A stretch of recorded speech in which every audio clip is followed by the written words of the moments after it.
అసలు ఇల్లు అమ్మేస్తున్నారు బయటికి వెళ్ళిపోతున్నాం అనే ఫీలింగ్ నాకు లేనే లేదు. టు ప్రూవ్ దట్ రీసెంట్గా ఒక పర్టికులర్ విజువల్ నేను షూట్ చేసుకున్నాను వేరే దానికి.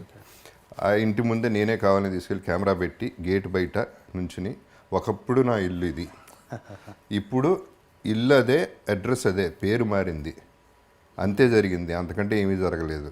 ఈ ఇల్లు పోవడం వల్ల నాకేం పెద్ద నష్టం కలగలేదు, ఎందుకంటే పెద్ద ఇల్లే కట్టుకోగలను. So it is not an issue అనేది ఇంతకుముందే చెప్పాను. వాటి మీద ప్రేమ పెంచేసుకుంటే మనం ఎందుకండి ఇంకా కావాలి. ఇల్లు ఉంటే బాగుంటుంది.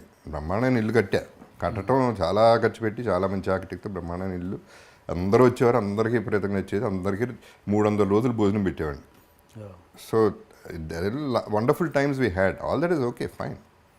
బట్ సిచ్యువేషన్ అది అయితే ఏమవుతుంది ఏమంటే, ఇప్పుడు హాస్పిటల్కి వెళ్తే పేషెంట్ని చూడటానికి ఒక రూమ్కి వెళ్తే పేషెంట్ చచ్చిపోయాడు, వేరే పేషెంట్ వచ్చేసాడు, పేరు మారిపోయింది, అక్కడ మనిషే పోయాడు అక్కడ.